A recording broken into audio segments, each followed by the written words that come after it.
Terrorism Advocacy Council in the U.S. intelligence community. Robert Spencer joins us now. Robert, welcome to the program, sir.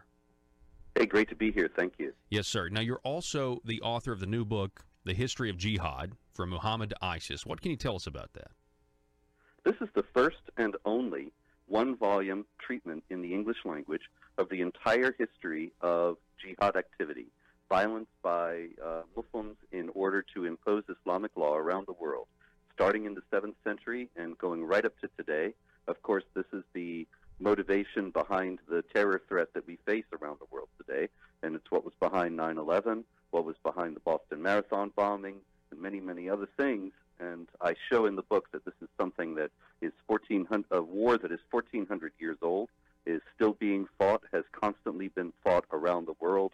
This is the first time the whole story of it has been told. We got it up on the screen there for our online audience, The History of Jihad. You can get it on Amazon right there, folks. You can see it if this is something you're interested in.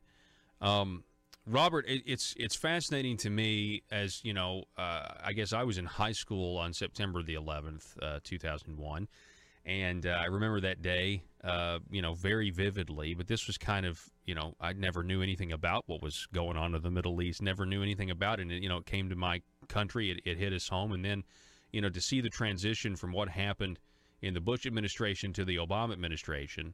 First of all, I just have to say it kind of shows the tolerance of this country. If you'd have told people on September 12th, 2001 that, 7 years later we're going to elect a man named Barack Hussein Obama, people would have said, no, there's no way. And yet, here we are. We did. But then they started stripping things out of the FBI in their manuals in any reference to what you call jihad. Isn't that correct? That's right. And I show this in the book, that after 9/11, Bush started it really when he went into a mosque 6 days after the attack and said that Islam was a religion of peace, while standing there with a man who is now in prison for financing Al-Qaeda and another who is the head of a Hamas and Muslim Brotherhood front. And Obama made it even worse by, as you say, he did in 2011, he forbade any mention of Islam and jihad in connection with terrorism. People find this really hard to believe, but it's 100% true. If you were to join the FBI today and go in, say you wanted to study counterterrorism, they would tell you all about so-called right-wing extremism, but they wouldn't tell you a thing about Islamic jihadis. As far as the FBI and the other intelligence agencies are concerned, there is no jihad threat, and this has not yet changed, although President Trump, of course, has been very clear that he wants it changed. It has not yet been changed in the Trump administration. I find that very frightening that we have, the civilian leader of the executive branch and these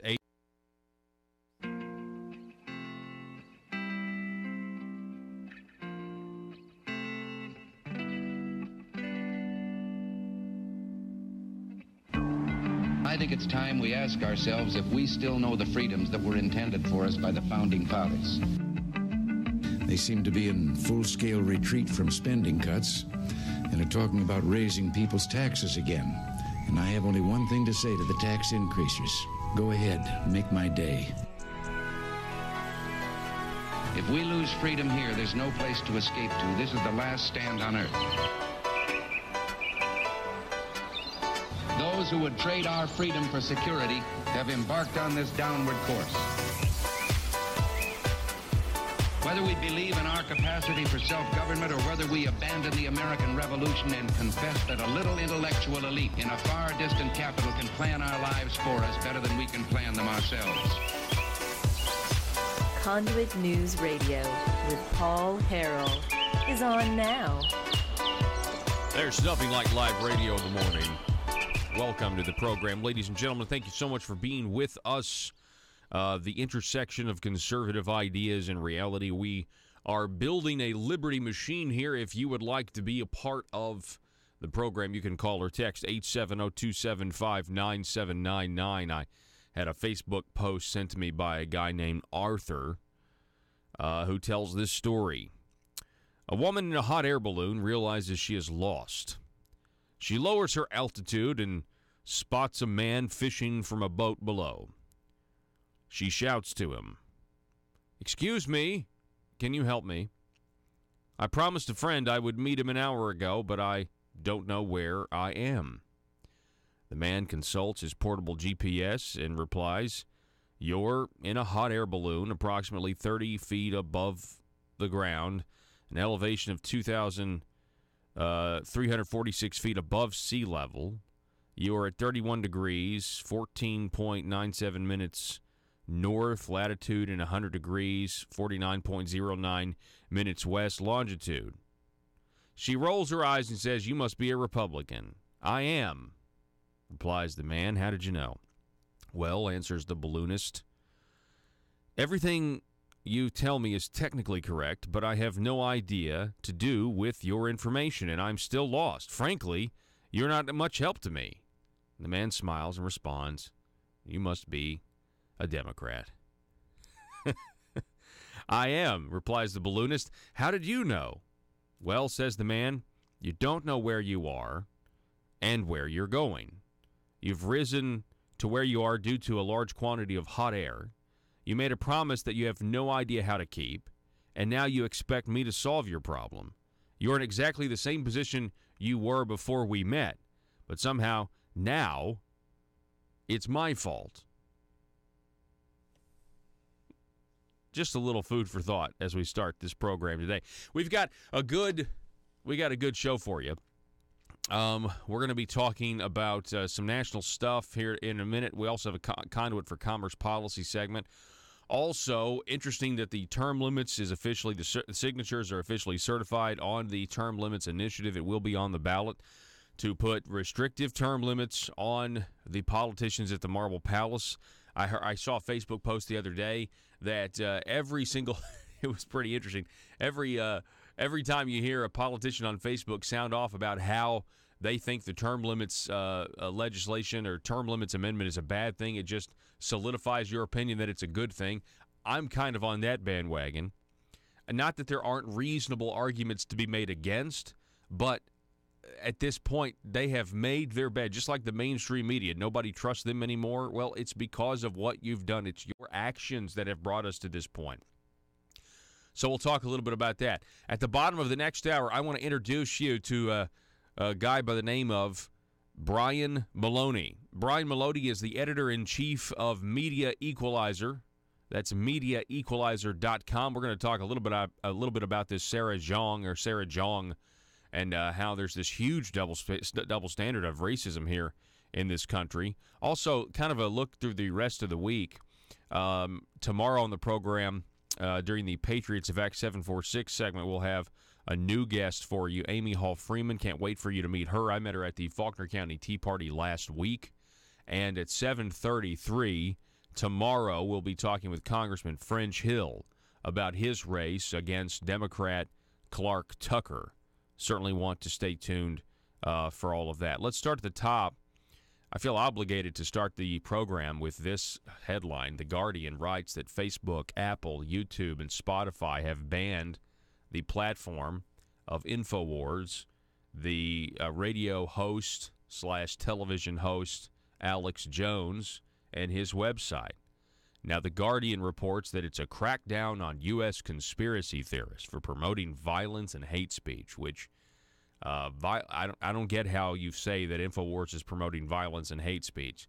You know, you could certainly go down the conspiratorial route, but at this point, the Democrats, at the very least, are just as conspiratorial because they want you to believe that Donald Trump is a Russian agent or some Russian Manchurian candidate that conspired with the Russians, and that somehow changed the minds of enough Americans, and they went and they cast their votes a different way. They would have voted for Hillary if it wasn't for the Russians.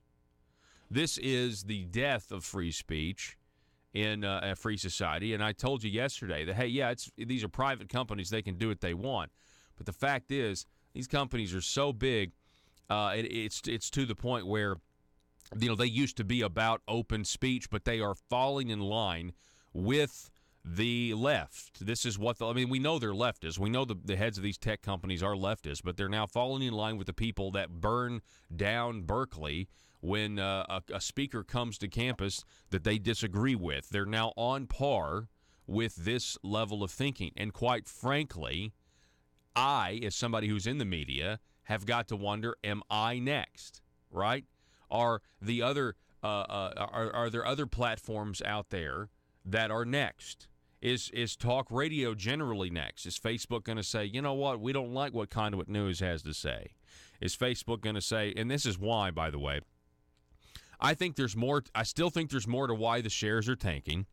I don't think we know it yet, but I think it's clear. Has anybody ever seen the documentary Get Me, Roger Stone?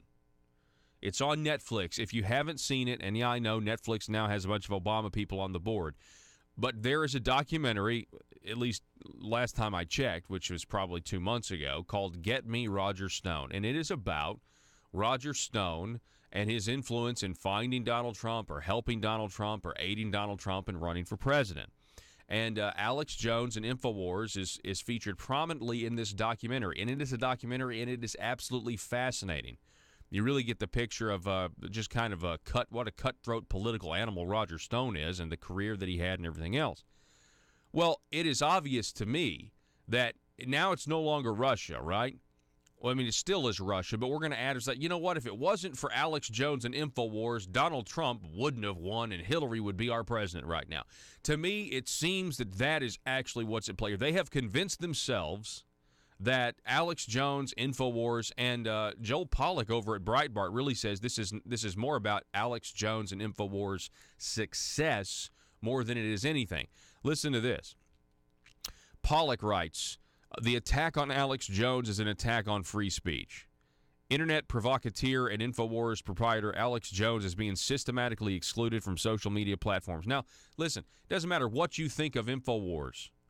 This is the beginning of the really the end of free speech. I mean, I know it's not the government doing this, but this is very much a big deal. This is very much wrong on multiple levels. I mean, I don't know why we're afraid of as many voices as we possibly can. And just because people are listening to this voice for whatever reason, you want to silence them. That in any society is a huge red flag. It was just like when Mike Lee said with Chuck Schumer's bill the other day where he wanted to ban the publishing of the 3D blueprints for the guns. He said, we're going to ban the publishing, and that's how your bill starts? It will be illegal to publish? That's very worrisome. We've seen the government do this, or at least advocate for this in the past, when they want journalists. In order to be a journalist, you have to have a license to be a journalist. You have to have the proper credentials to be a journalist. It's a very slippery slope. Joe Pollack goes on. Over the weekend, Facebook removed several Alex Jones-related pages, and Apple deleted many of his podcasts.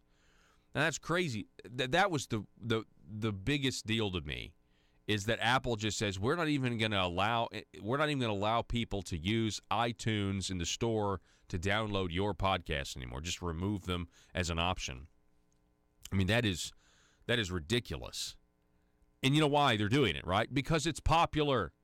It's popular. This is now, I mean, you know, this is now censored speech. Well, what are they saying over there that has Facebook and Google and YouTube and everybody else up in arms? What are they afraid of? If it's so crazy and wacky and conspiratorial, what are they afraid of? They're afraid of people going over there and listening to it, obviously. This is crazy. Does anybody remember, Joe, does anybody remember Harry Potter? Of course you remember Harry Potter, right? Okay. Most people out there have seen Harry Potter, or they've seen all of the movies or whatever, or they've read all the books. So there's a part in Harry Potter. Now you'll have to walk me through this because I'm not as I don't really remember everything, but I remember there was a part where there's a part of the movie, one of the movies in the later movies, where Harry was saying Voldemort is back. And the media said, no, not true. You're a liar. You're a liar. You remember this, right, Joe? Yeah. Okay. The Ministry of what? The Minister for Magic was saying no. Yeah, so, and the media was going right along with it, and they were saying, no, Voldemort's not back, even though Harry was saying that it was. They were saying Harry's a liar. They were trying to discredit the person that actually had the truth, right? Yeah, and anyone who would agree with him, they were trying to discredit as well. So anyone who would come out and say, Voldemort's back. We have proof. They're like, no. Yeah, they refused. And the Minister for Magic was controlling what was being put out. So then, at the very end of the movie, the press is all there. Harry's there. It's the climax. I don't know which movie this was. Maybe Half-Blood Prince, something like that. I don't remember. And then all of a sudden, boom, there's Voldemort in front of the cameras, and it's irrefutable evidence, and what Harry's been saying the whole time is true. And it's the next movie that is fascinating because the media continues to still print stuff, and all of the good guys are basically realize that they're all alone, that their government has failed them, and now their government is still continuing to lie to them, and everybody knows that the news is fake. Everybody knows the news is fake, but they know that the stakes are really high because they know that there's this, enemy out there that wants to destroy their civilization, wants to control them. It is a fascinating, if you go back and watch the movies, it's fascinating. It's exactly, I feel like, what's going on here. There are so many people that have been, that are awake now that are saying, wait a second. Yeah, what you guys said during the 2016 election and beyond, you guys are all wrong. That you were completely wrong. And now, here we are. And now there's this kind of people are just, they ignore what CNN says. You want to know why Donald Trump's poll numbers are staying where they are? You want to know why no one seems to care about Russia? It's because everybody, they'll watch CNN or they'll hear something, but they completely discount it because they do not trust what we're supposed to be the arbiters of truth. Because you guys were supposed to speak truth to power, and you failed at speaking truth to power in the Obama administration, and here we are. Which movie was it? It was Order of the Phoenix. Order of the Phoenix. That's the one where... Yeah, that's right. That's right. Okay, so back to this Joel Pollak article. The timing is no coincidence of all these outlets at the same time, by the way. Isn't that weird? They coordinated. They all took InfoWars at the same time. I mean, they moved swift. All of these outlets are responding to a campaign by left-wing activists who are determined to shut down conservative voices, including Breitbart. It's a shameful effort, which is why some of those responsible for the boycotts have tried to maintain their anonymity. Today, they are circulating copy and paste talking points that argue they are not abusing freedom of speech or the press by pushing companies to ban Jones because free speech protects you from your government.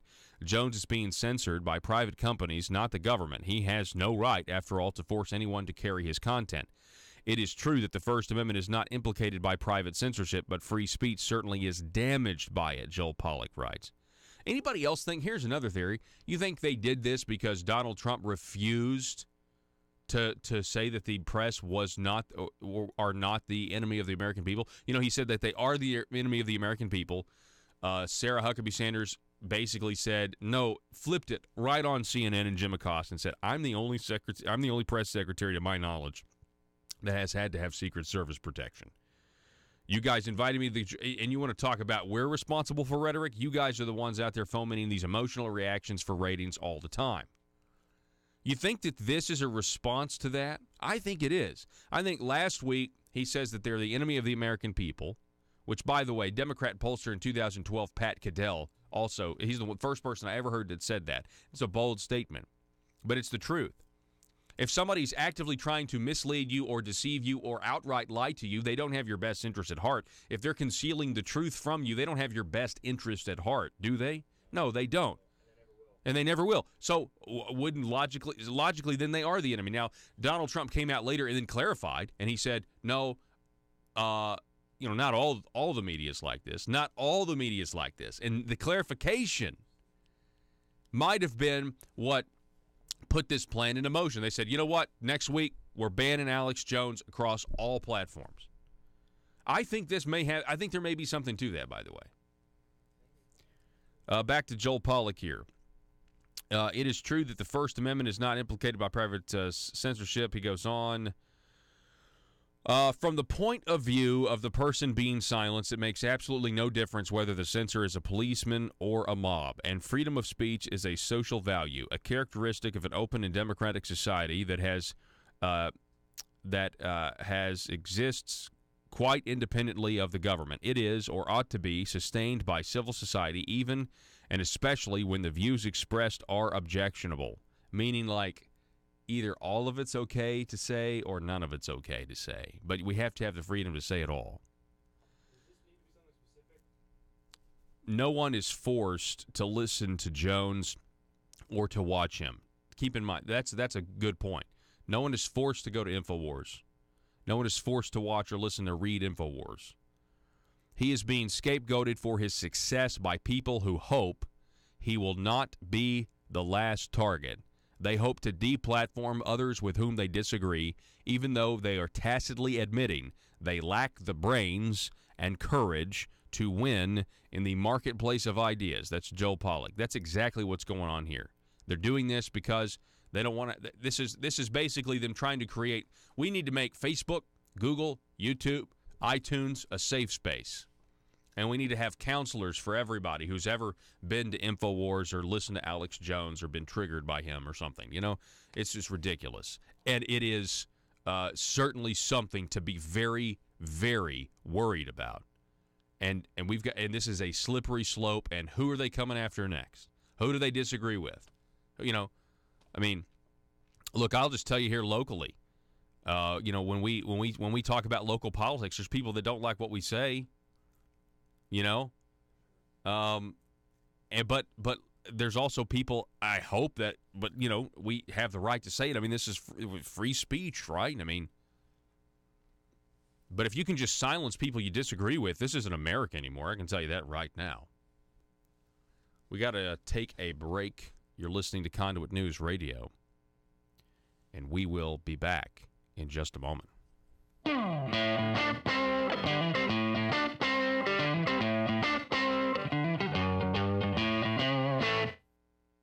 Agencies that are supposed to be in the executive branch are not very responsive to the President of the United States. That's very concerning to me. Is it concerning to you? Yes, it is. And this is really the first time this has happened in American history. I think that we all assumed that on January 20th, 2017, the new president would start implementing his program, and the people in the various government agencies would implement that program willingly.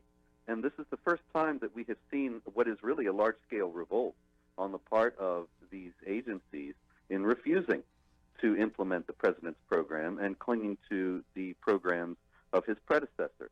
And this is something that's got to stop, because it's a grave threat to our entire republic, our electoral system.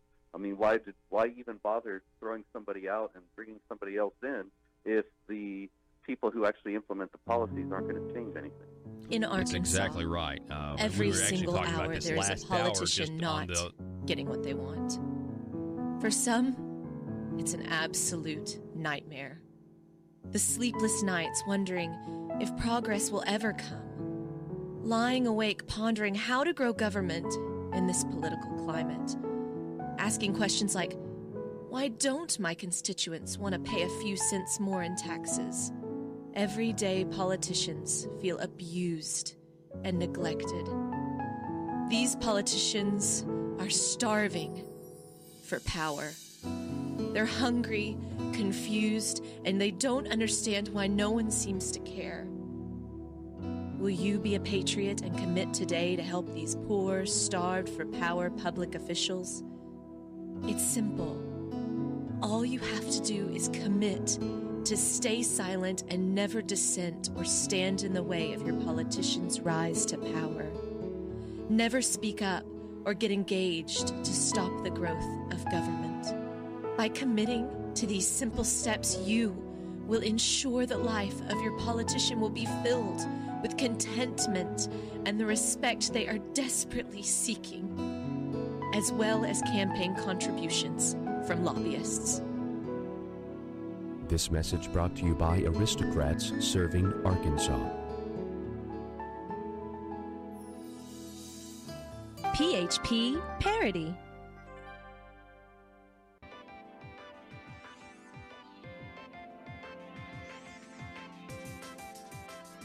Conduit News Radio with Paul Harrell is building a liberty machine. Find out more at conduitnews.com. You know, yeah, I mean, if people can't hear your message, you know what? There's going to be there is a lot of opportunity here. I know Facebook is huge, but I know they're declining, and I also know they've probably been violating your privacy in ways you don't know. Google probably the same way, but Twitter the same way. The shadow banning that's been going on. I mean, we know all of this. There's an opportunity here for somebody with enough startup money to, if you have a platform that advertises itself as free and open, we are for freedom of speech. There might be an opportunity for people to flock to where they know they're not going to be treated like they were idiots, that they can't, make up their own minds, that they can't distinguish between what may be or may not be a, quote, piece of fake news or something that's inaccurate. I mean, maybe it's because our education system, the standards are so bad now. I mean, but we have these elites that really just don't think we can process information and make the right decisions based on that information. Oh, the information you got is slanted. Well, okay, we know that there's other. See, here's the problem, is that the media claims that they have no agenda and are not biased. They are operating from a level of authority. They are claiming that they are objective, that they are somehow objective, that they can call a spade, and there's no way that they're wrong. That's what they're claiming. They're claiming some sort of supernatural right to give us our information. But other people can't, because they haven't. When you become a media person at CNN, you somehow get angel's wings and you are infallible. But these other people over here, they're not credible. I mean, who do you think you are? Who do you think you are? Folks, our whiteboard for the rest of the week reads, funding your enemy. That's funding your enemy. This is directed at our economic development policy here in the state of Arkansas, where we are taking taxpayer dollars, giving it to Chinese companies so that they'll move here, use our resources to make Chinese communist companies rich, thereby making the Chinese communists rich while we're in the middle of a trade war with them. And some say we're in the middle of a Cold War with China as they're advancing the South China Sea. I find that hypocritical. I find it just as hypocritical as Germany making Russia rich with a gas deal, becoming dependent on them, at the same time begging the United States for protection in the context of the NATO alliance. What do you think? Funding your enemy. What's what Trump said? You're making Russia rich. Well, why would we want to do this? Again, if you're going to give away taxpayer money, which I disagree with, why not give them to American companies? Why the Chinese? Somebody tell me. It needs to be addressed still. The governor needs to answer. Why the Chinese? In light of everything that's going on right now geopolitically. Back in a minute.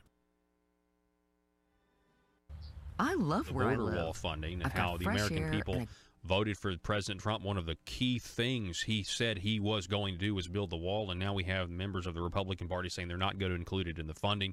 So it's kind of along the same lines. It's like, okay, well, so do we not have the power of the vote, and the consent of the governed is being violated here left and right, and certainly on this concept of radical Islamic terror.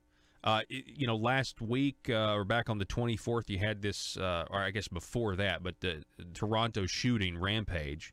We have new details. Of course, just like everything else, Robert Spencer, they always are like, this has nothing to do with Islam, nothing to see here. And then, of course, a couple days later, we find out this guy's been to, ISIS websites and things like that. What were your thoughts on the recent shooting in Toronto? I thought it was more of the pervasive denial that is absolutely blanketing the West in our response to the jihad threat at this point. That, for example, in the last chapter of the book, the one that's about jihad in this century, is called "The West Loses the Will to Live." And part of that loss of the will to live is the unwillingness or inability to name the enemy and to confront the enemy for what he really is and stands for. And this shooting in Toronto is just another example. The guy's visiting ISIS websites. That's not a rumor. That was reported by the Canadian police. And then the very same Canadian police, even after ISIS also claimed the shooting, said this has nothing to do with jihad or Islam, and it was all about he was mentally ill. And yet, also, police sources in Toronto said that they had never seen such a well-trained marksman, such an experienced and adept shooter.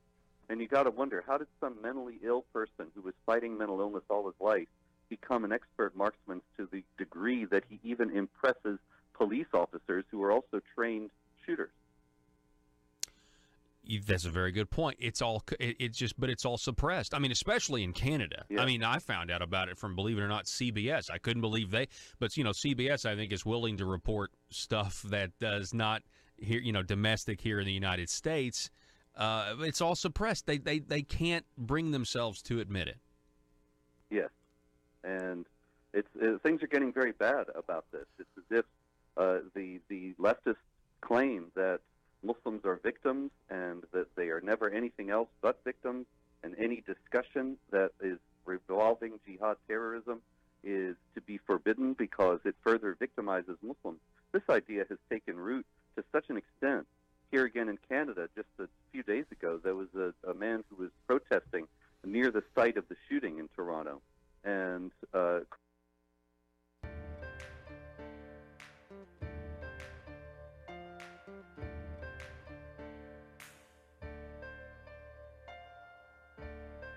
bringing you your daily dose of truth. It's Conduit News Radio with Paul Harrell.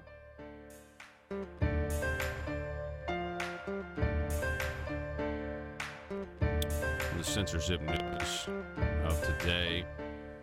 Tim on Facebook writes, is anyone surprised by this? Socialists and communists around the world must control the media.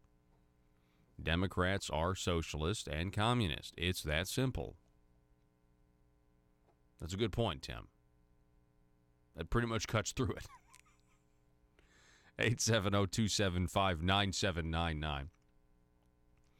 Real quick, I want to cover two quick stories, and then I want to move on to a policy segment by Conduit for Commerce. Need to be watching out for this one.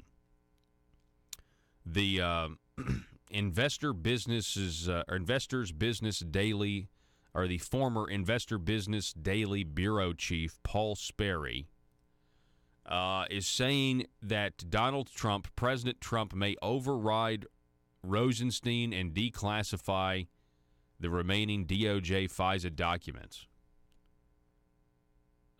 Sperry tweeted on Sunday that President Trump may declassify 20 redacted pages of a June 2017 FISA renewal and possibly 63 pages of emails and notes between Orr and Christopher Steele, and an FT-302 summaries of 12 interviews in reference to twice demoted DOJ official Bruce Orr and his wife Nellie, both of whom were working with opposition research firm Fusion GPS to investigate Donald Trump. And he's saying that it's going to happen this month, that Donald Trump will declassify these parts of the document. Now, this comes on the heels of members of Congress doing this. It has come to the point, this is, who is this? Lee Zeldin.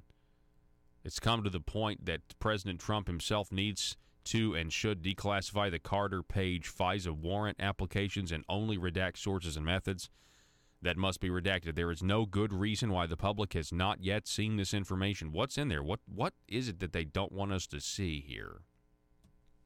We'll be watching that story closely.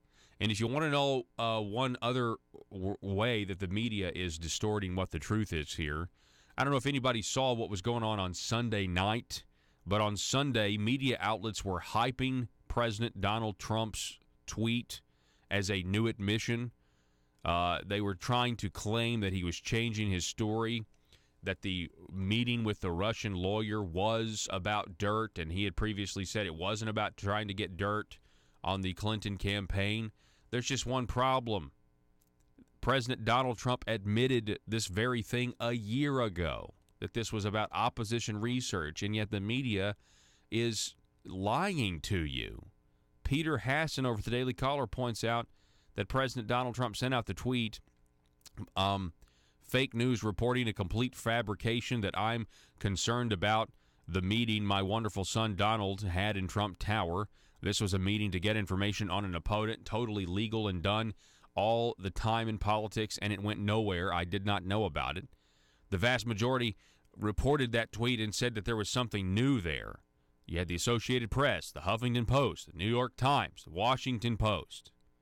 I mean, it goes on and on. There's one problem. Trump's tweet wasn't a reversal at all. It's true that Trump's original explanation for the Trump Tower meeting was that it focused on adoptions, but the president has long since acknowledged that the meeting's origin was an offer of opposition research.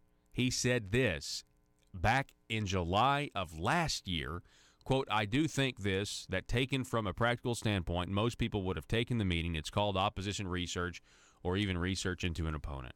Again, one more example how the media, they are the sensationalists. They are the ones who are reporting stuff that it's not even news, but they are so desperate to, I mean, driving in today, I was listening to the news program I listened to on the radio called Westwood One, and they put on a news program called America in the Morning.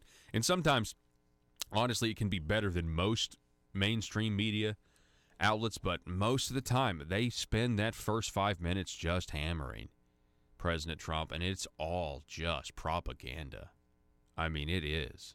And the way they report on new developments and new events, honestly, I don't know how they do it. I don't know how they sit down and craft that language so specifically to paint him in a negative light. It is absolutely an art, I guess, in deceit. Okay, folks, so if you want to know more about the benefits of small business in the state of Arkansas, then you need to head on over to conduitforcommerce.org. That's conduitforcommerce.org. They are putting Arkansas small business first. And this segment is brought to you by Conduit for Commerce. What I want you to know is the state of Arkansas has a skilled workforce shortage. We've talked about this many, many times. Now, in light of the failed economic development policies, and if anything, if you're not convinced that they're failed, if you disagree with the studies, at the very least, you might agree that it's unfair. It's unfair to take your taxpayer dollars, an existing Arkansas business, and give it to the Chinese, and let them come here and then recruit your employees away from you at a higher wage. That's just not fair, and that's no job. There's not a job that's been created if that happens. By the way. Well, in light of the fact that you have heard for a long time that business owners really just want somebody that can show up to work on time and pass a drug test. And, you know, if they show up to work on time, chances are they have a decent work ethic. That you want them to be able to work hard, to be malleable, that is teachable, show up to work on time, pass a drug test. Well, we're about to legalize medical marijuana, or we have legalized it, but it's about to be grown, it's about to be sold. So what do you do? What do you do? Now, keep in mind, the medical marijuana process in Arkansas is it's a class in Arkansas corruption so far. I mean, we're barely getting started in this, and we have people already offering bribes, allegedly. And it's a complete joke.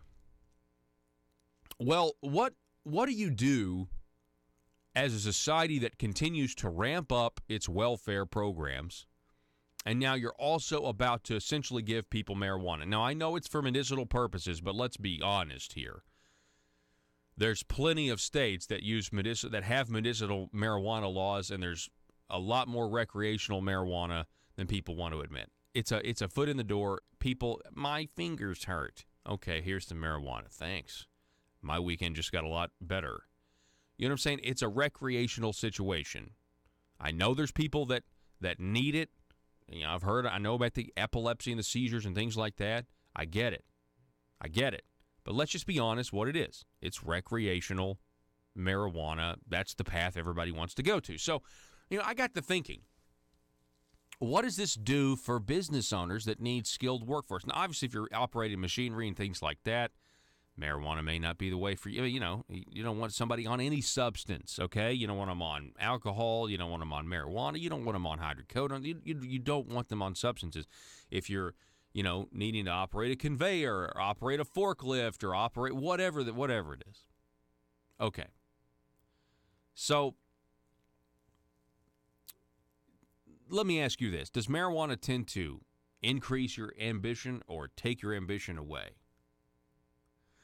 So we have to understand the possible scenario we're going to be putting our population in. And this is going to happen.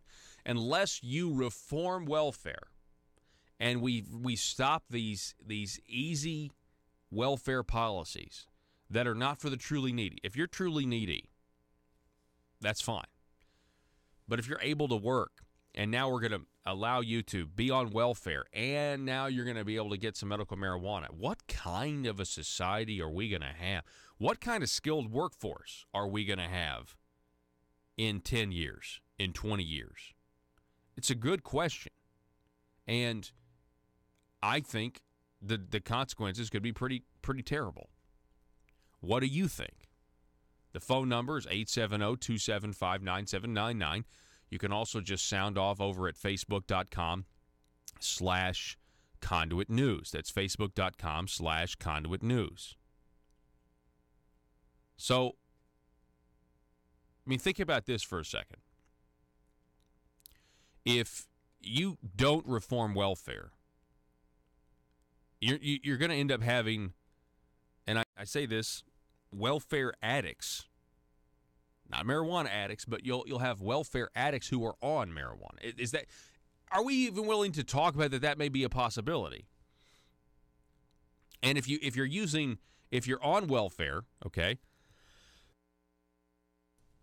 and now you have the way to legally buy marijuana, now it's illegal, you're going to have a legal way to buy it.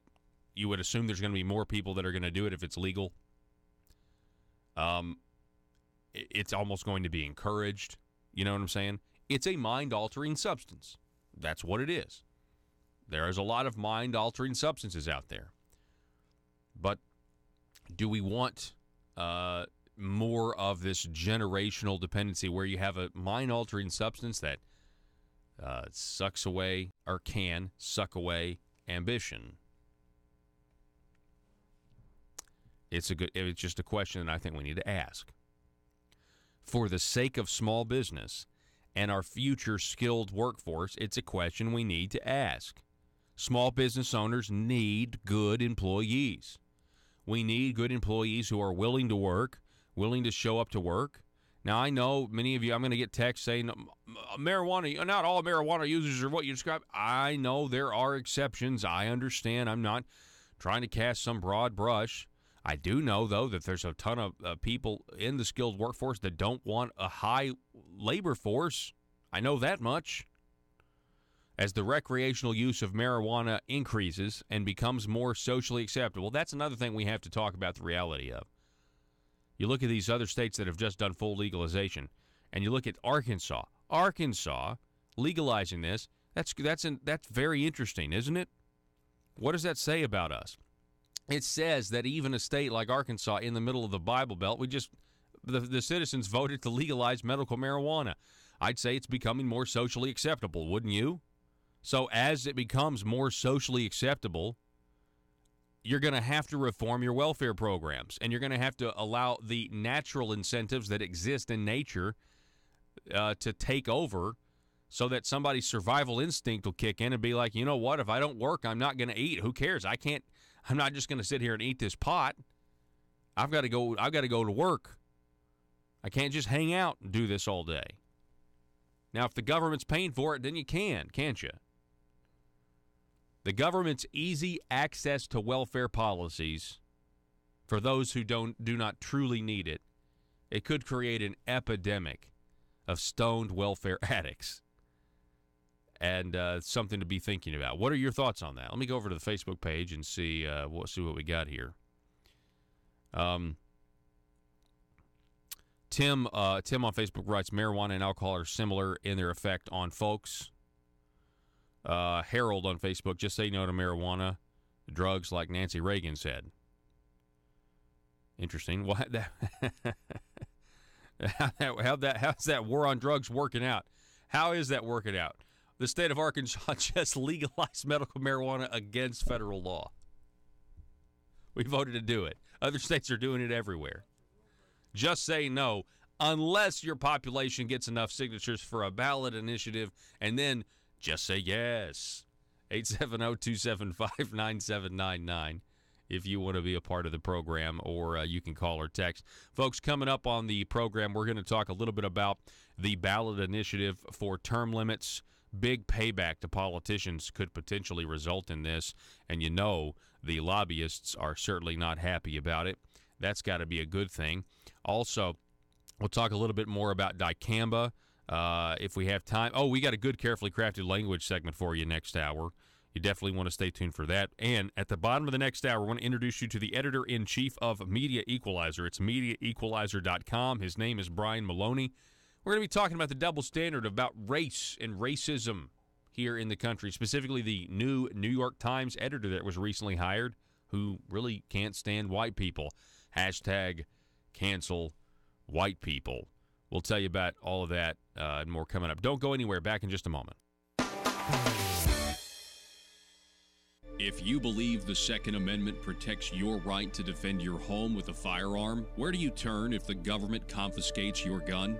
To the courthouse. The Founding Fathers created your Seventh Amendment right to a civil jury to protect your freedoms. The courthouse is where you fight the overreaching hand of government. And the Brad Hendricks Law Firm is where the fight starts. Call the Brad Hendricks Law Firm at 501-221-0444. The Brad Hendricks Law Firm in Little Rock, standing ready using the Seventh Amendment to protect your Second Amendment rights. Russellville-based firearms manufacturer Omega are making clones of the most notable German firearms in the world. These delayed rotor lock firearms have been and are currently used by law enforcement and military worldwide. At Omega, they manufacture their guns right here in Arkansas and produce the best reproduction in the marketplace that comes with a complete 5-year warranty. At Omega, they take firearm manufacturing seriously and offer discounts to active and retired law enforcement. Whether you're using Omega firearms to defend the public, defend your family, or for target practice, Omega has your back. For pricing, go to omega-guns.com. That's omega-guns.com.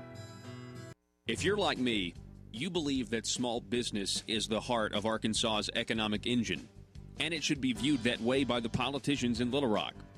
Conduit for Commerce also believes, like you and I believe, policies that achieve less regulation and lower taxation help small business in Arkansas thrive. Other policies like small, constitutionally consistent government and reducing citizen dependency on government keeps it from growing and expanding its influence on our daily lives. Conduit for Commerce works every day to educate the general public and legislators on these important priorities in the name of Arkansas small business. By the way, contributions to Conduit for Commerce are tax deductible. Log on now to conduitforcommerce.org and click on Contact Us on the right side of the page. That's conduitforcommerce.org. Go there now and learn the facts on protecting small business in Arkansas. Criticizing Islam, and he was standing in front of a fountain, and somebody grabbed him and threw him into the fountain, which could have caused him serious injuries. And the police were standing right there and did nothing, made no arrests, no charges, nothing. Gosh. Can you talk a little bit about what you've seen over in what we're seeing in Europe with the immigration situation there, and also London? I mean, you know, we essentially have, and I don't think, and I know you agree with this, but this is essentially a Western civilization struggle, and in many cases, people on the left are somewhat suicidal. You just mentioned it, you know, losing the will to live. Is there, you know, with the Brexit that's trying to go on and things like that, and London or the UK trying to be more independent, do you think that they'll ever get a handle on this immigration crisis that's you know, changing their society over there? I don't think so.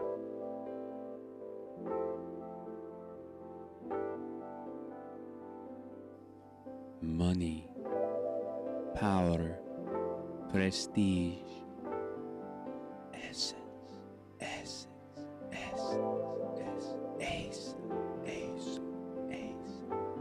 available now from aristocrats serving Arkansas. From the Nata Rhino collection. the fragrance of backroom deals. Nepotism. The aroma of higher taxes. Subliminal deception. Deep state. Ace. Made right here in Arkansas by a taxpayer-funded Chinese factory.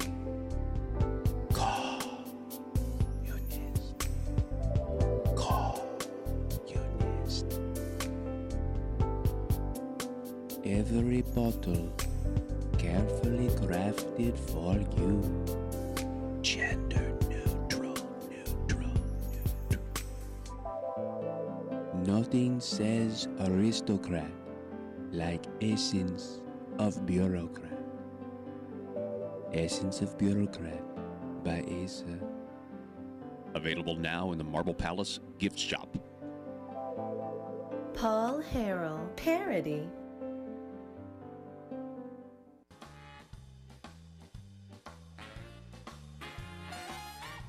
Determined to drain the swamp in Little Rock, it's Conduit News Radio with Paul Harrell.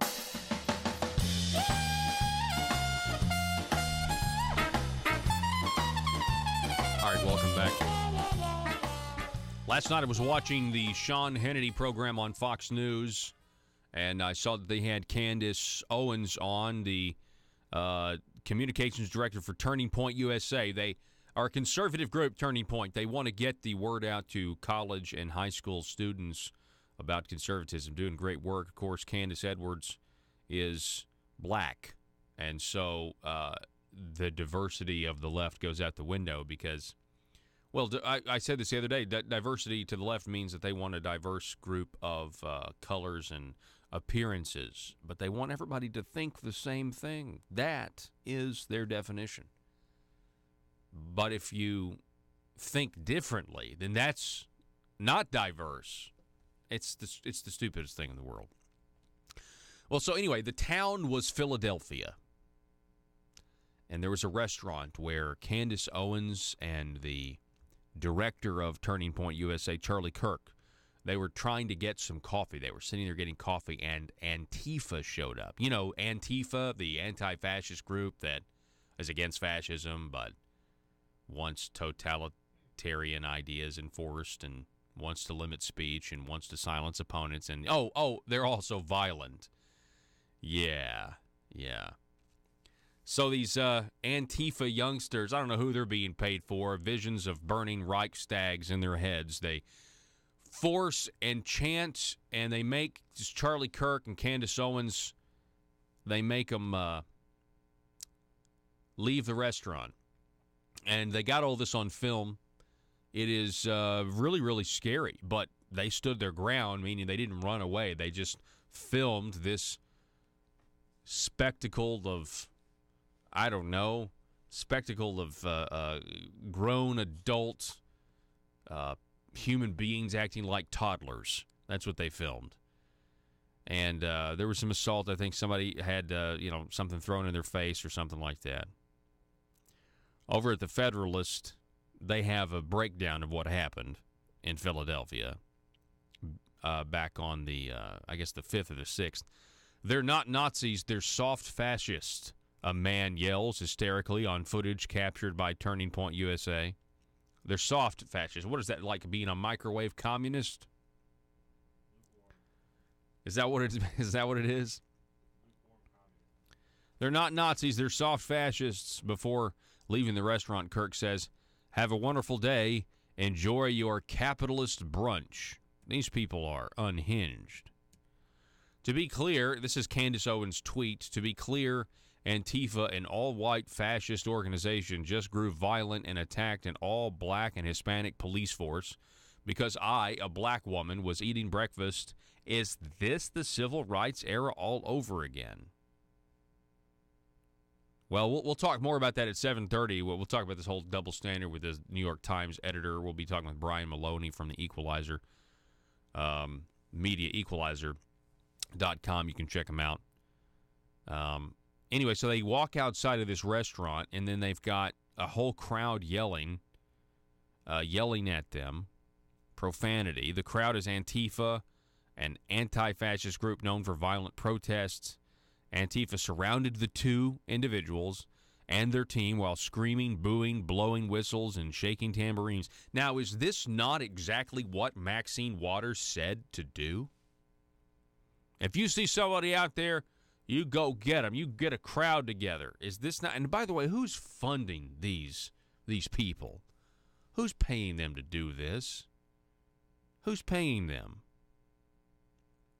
At one point, a white Antifa protester shouted "F white supremacy" through a microphone into Owens' face. Owens is a black woman. Is that not? Owens, a black woman, is essentially being called a white supremacist. Yes, you heard it.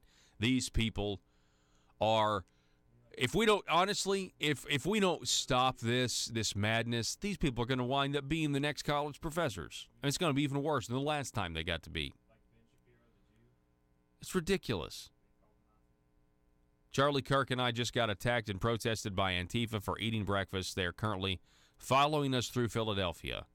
All black and Hispanic police force protecting us as they scream, "F the racist police." They're screaming, "F the racist police," and the police officers are black and Hispanic. Blind doesn't begin to, do they know what they're doing? I don't think so. I think they are just warped. They have a warped mind and a warped sense of what reality is. Anyway, it's nuts. Folks, this copy of this program going to be up at conduitnews.org. The podcast will be available in about 5 minutes this first hour. But stick with us through the second hour, and then when you get back to your desk or you go on your jog or your workout or whatever, you can go ahead and queue up that first hour of the podcast. We appreciate you guys listening. We have one more hour coming your way next. We're going to talk about term limits. That's right, term limits. Term limits, the bane of politicians' existence right now. It is going to be interesting to see what they do as it gets closer and closer to voting time. Oh, and there's probably going to be a lawsuit now that the signatures have been certified. We'll tell you all of that when we come back.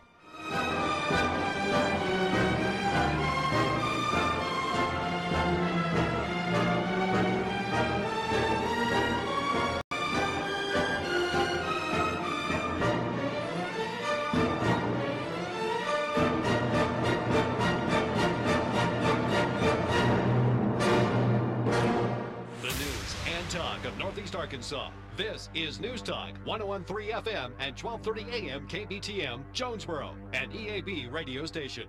Criticizing Islam, and he was standing in front of a fountain, and somebody grabbed him and threw him into the fountain, which could have caused him serious injuries. And the police were standing right there and did nothing, made no arrests, no charges, nothing. Gosh. Can you talk a little bit about what you've seen over in what we're seeing in Europe with the immigration situation there, and also London? I mean, we essentially have, and I don't think, and I know you agree with this, but this is essentially a Western civilization struggle, and in many cases, people on the left are somewhat suicidal. You just mentioned it, losing the will to live. Is there, with the Brexit that's trying to go on and things like that, and London or the UK trying to be more independent, do you think that they'll ever get a handle on this immigration crisis that's changing their society over there? I don't think so. It seems as if the political elites are deeply committed to this idea of mass immigration. Just this morning, the Spanish foreign minister was saying, "Hey, we need new blood," and saying that these people ought to be coming in massive numbers because the native European population is decreasing. And so they're going to get new blood, and a lot of it's going to be spilled on the street. The problem of the mass Muslim migration is that among the peaceful migrants, you're going to get a certain number of jihadis. And those jihadis are going to be waging the same jihad that's been waged around the world for 1,400 years to try to bring about the conquest of Europe and its submission to Islam. The prophecy is attributed to Muhammad, the prophet of Islam himself, that the Muslims will eventually conquer Rome, and they've got a better chance to do it now than they ever have. Yeah, it's everybody is they fail to recognize a threat, and that's certainly is unfortunate. What about the southern border? We're talking with Robert Spencer, the director of Jihad Watch. It's jihadwatch.org, and he also does have a new book out. I want you guys to check it out, The History of Jihad from Muhammad to ISIS. What about the southern border? Is there any threat? I mean, obviously we have unchecked people coming across the border there, but you've always heard these rumors, if you will, and I know they're not rumors, but the left certainly calls them rumors. You found a prayer rug on the border. What can you say about that? It's much more than that, much more. I'll tell you something. You know that ISIS is not just in Iraq and Syria. Actually, they've been mostly driven out of Iraq and Syria, and they have dispersed around the world. And one of the hotbeds of ISIS activity today is Bangladesh. And in Laredo, Texas, the police have reported about 200 Bangladeshi nationals over the last year have tried to get over across the border illegally. Now, you got to wonder, why is a guy from Bangladesh going to travel to Mexico to sneak into the United States? Probably is some of those guys, at very least, are ISIS. Yeah, that is absolutely terrifying, frightening. It's what's worse is that we had Maria Espinoza from the Remembrance Project. She was on here yesterday, and she was talking. It's an organization that is there to remember people who have been killed by illegal immigrants through illegal immigration. And we have people in our country, as far as the southern border and that issue, they're making the economic arguments. You have elites that, they want unchecked illegal immigration. It's going to keep the wages low and everything else. But no one is really talking about the actual danger here, the violent crimes, if not the jihadists, the potential there. And it's like we want the government to reinvent or invent new responsibilities, but they're abdicating their chief responsibility, which is, if you're going down to the southern border, Robert, we've posted signs saying, maybe you don't take the southern route along the U.S. side, maybe you take the northern route because we can't guarantee your safety. I mean, that is embarrassing that we, in our own country, we can't say, you're going to be safe within the borders of this country. That's right. And it's an abdication of responsibility, as you say, on a massive scale, that combined with the abdication of responsibility to know the enemy, which is the first step toward defeating him, that has been committed by the Obama administration and is still going on in terms of the jihad threat, it spells disaster in the future, and this has got to be changed. To his credit, the president keeps insisting. And I really hope so. Are you optimistic? Do you think that President Donald Trump, it seems like we've come a long way. I can't remember if it was John Brennan or James Clapp.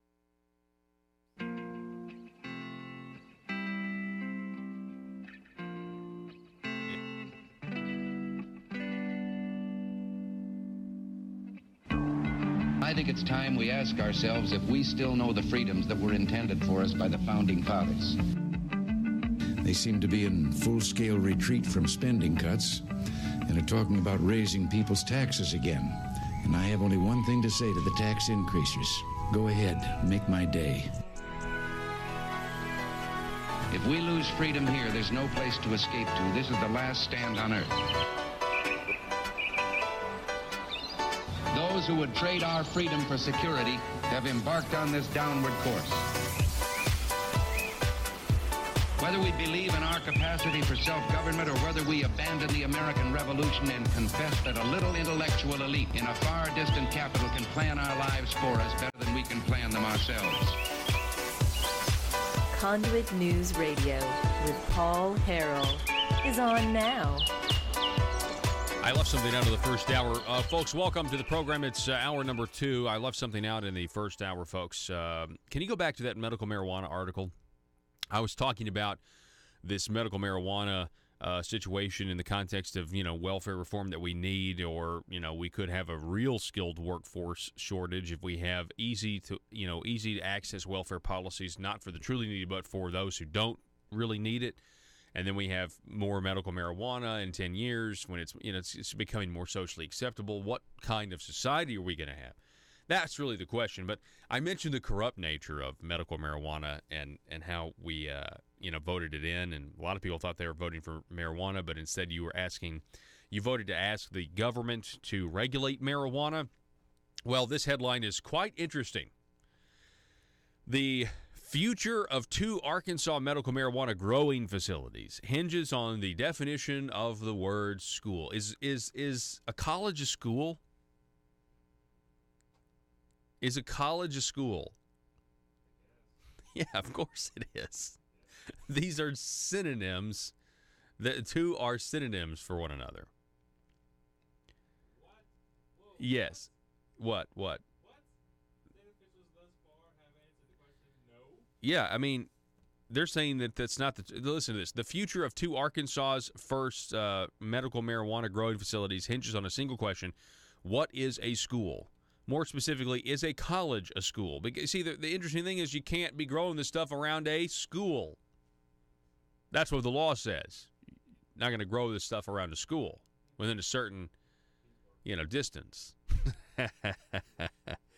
Well, I mean, what's the definition? What's the definition among cronies? State officials thus far have answered the question that no, a college is not a school.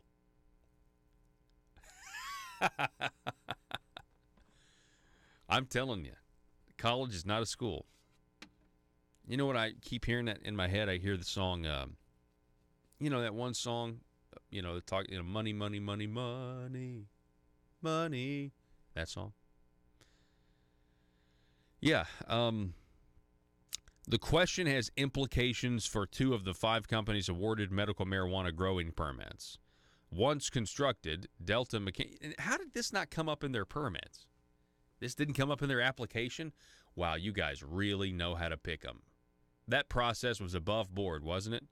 You didn't bother to check in their application if the land was close to a school, and so now you've awarded them the license, and their land is next to a school. But it's a college. It's Arkansas State University Newport. It's Arkansas State University Newport, so that's a college. That's not a school. This is crazy. Once constructed, Delta Medical Cannabis Companies and Natural State Wellness Enterprises growing compounds will be located adjacent to ASU Newport. If ASU Newport is determined to be a school, the 2 facilities would likely be in violation of the constitutional provision on growing medical cannabis within 3,000 feet of a church, daycare, or school. Words and phrases. Yep. Can we agree on the definitions of words and phrases? It's the biggest disconnect between the people and the political elite. This is fascinating to me.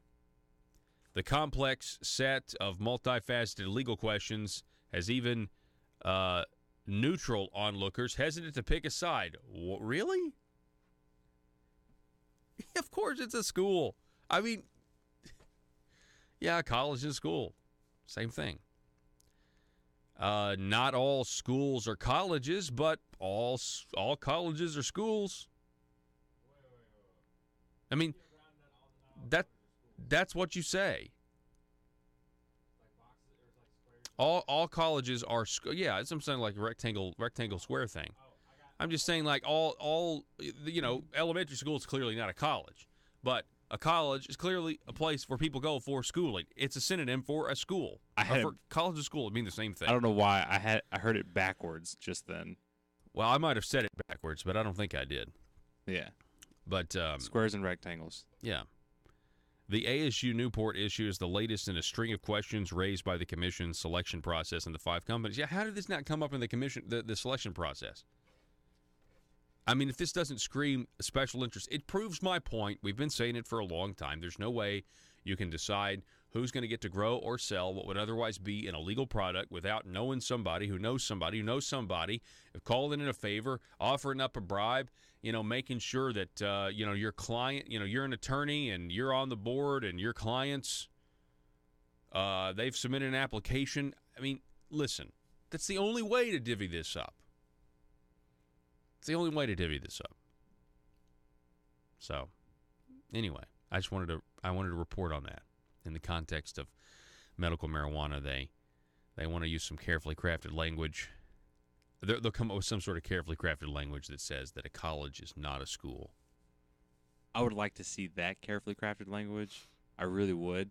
Here's the thing. Are there daycares, are there child caring facilities or services offered at ASU Newport for, say, married students or professors that need child care? I know that there's one on campus here at the Jonesboro location. So if that is the case, well then now you're okay. Well, how are you going to get out of the daycare situation? You're growing it right next to a daycare in that case, and that's clearly in the law as well. Yeah, good luck getting around that. But there's so much money to be made, so many campaign contributions. You know what? I might be on the lookout. If I were a skeptical person, I might be on the lookout for, let's say, piece of legislation next January to clear this up. To say, well, when we say school, we don't mean a college. But here's the thing: be on the lookout for that legislation where it's just cleaning up some language, and they're going to throw a tax in there. Yeah, we're just cleaning up some language here. Nothing to see here. Just cleaning up some language. Common Core. My goodness. Telephone number 870-275-9799. We are hip to your games, Little Rock, Marble Palace. We're hip. We know. We're in the know. We're hip to be squared. Do what? Yeah, that's true. Joe's bringing up in there this idea of Common Core. That's a big memory that you have there. When it came to the Common Core situation, yeah, just clean up some language. Yeah, that was a Conduit for Action article, actually. They said we're cleaning up some language, and bada bing, bada boom, we ended up with the Common Core standards. Well, so since we are hip to their ideas, since we are hip to their schemes, since we know what to expect, now not every Arkansan does, but we do here at Conduit News. We're going to tell you the truth. That's why this next story is a pleasure, and I mean it. It is a pleasure to be able to say this. Payback. Restoring and strengthening term limits. In 2014, the Arkansas legislature used deception to pass weaker term limits for themselves. The deception didn't sit well with supporters of term limits, and they're ready to mete out some payback with a new ballot issue for stronger legislative term limits. The new term limits issue will be Issue 3. Isn't that appropriate? Issue 3. See, so if we go to Issue 3 and we vote Issue 3 in this November, which we should, we will be reversing the effects of the cancer of the guilty senator, the felon, convicted felon, John Woods, who lied to everybody and crafted the language the way he did so long ago in 2014. You see, to fool the people, Senator John Woods, he wanted weaker term limits. He wanted to stay down there longer. Obviously, he had a pretty good gig going. The provision was tucked inside the provision was tucked inside an issue sold as ethics. The popular name of the amendment was the Arkansas Elected Officials Ethics, Transparency, and Financial Reform Amendment of 2014. The popular name said nothing about weakening term limits or that the amendment would make huge salary increases possible for public officials. Because of this, opponents of the amendment called the weaker term limits a Trojan horse. The full ballot title was very long. At the very end of the lengthy ballot title, it said, Establishing Term Limits for Members of the General Assembly. This, too, was a deception because it gave the voter the impression that term limits were being passed where none existed. The truth was term limits had been passed. In 1994, the amendment was weakening the term limits we already had. So who's to blame for the deception? Well, Senator John Woods, who was co-sponsor of the legislation, he's easy to blame because he's now a felon. Democrats focus only on Woods because they don't want to blame the lead sponsor, Representative Warwick Sabin, a Democrat. I believe, is he running for mayor now of Little Rock? Either Sabin is just as much to blame as Woods, or Sabin must be the biggest dope in the legislature. But blame isn't limited to Sabin and Woods. There were 76 of 100 representatives and 23 of 35 senators recorded as voting to propose the amendment. The legislature as a whole is to blame for the deceptions. But let's get to 2018. Supporters of term limits are fighting back. They're fighting back against the 2014 deception by filing a new term limits proposal. The Arkansas Term Limits Committee submitted petitions with the signatures of 124,674 voters. Upon review, 93,998 were validated, which is well above the 84,859 needed to get the issue on the ballot. Now, what are we going to be voting on? Well, Amendment 73 of 1994 set a 3 2-year terms in the House and 2 4-year terms in the Senate. That was your max. The time not counted by court ruling, partial terms and 2-year terms in Senate didn't count. Made things confusing. Then you have the Trojan Horse Amendment 94 of 2014, which increased that to 16 years in the legislature. Partial terms and 2-year terms in the Senate didn't count, so you could end up serving a whole lot longer than 16 years, I think 22 years, if things fell right and you got to serve some 2-year terms instead of some 4-year terms. Then you have the 2018 ballot issue, and this is the hammer, folks. This is, you heard it, you mess with the bull, you get the horns. Well, the bull was the Arkansas voter, and you corrupt people at the Marble Palace, the way you do things, the way you think you're better than everybody else. We've had it. We've had enough. Had enough. You can make a reasoned argument that this means good people won't be able to serve longer. You can make that argument. You can. But I'll tell you this much. The people in positions of power now, they need to be given an end date for their service. I can tell you this, the silence has been deafening as the corruption has been going on, as guilty plea after indictment after indictment. We all knew this was coming. They made political calculations instead of ethical calculations, and now they want to come back and say they're ready to make ethical changes. I think you've been down there too long. I think the people of Arkansas are going to agree with this. And you know what? It just means that we're going to have to admit that your jobs are not that hard. You love to think that they're hard. You love to think that they're complex, but they're really not that hard. It means we're going to have to reform the system to make people more effective when they first get down there and not have to, do all these favors and feel like you have to educate. No, maybe we need the best and the brightest to go down there that are really good at learning, really good at picking things up quickly. Listen, I know I've never been a state legislature, but I'm just telling you this. We shouldn't settle for a mediocre process. We shouldn't settle for a bureaucratic process. We should have high standards, and we should expect our public officials to meet those standards and be effective legislators without having to serve 6 years before you get anything done. That is slow government. It's not productive. It doesn't reflect the consent of the governed, and it helps entrench lobbyists, special interests, and really politicians that just want to enrich themselves and not actually serve the people. Now, I'm not saying everybody down there is like that, but I'm telling you what the problems tend to be. And, we've got 200-plus years of American government to back up everything I'm saying. So, this is what you get. 2018, the ballot issue. This is what it's going to do. It's going to say, look, you got 10 years.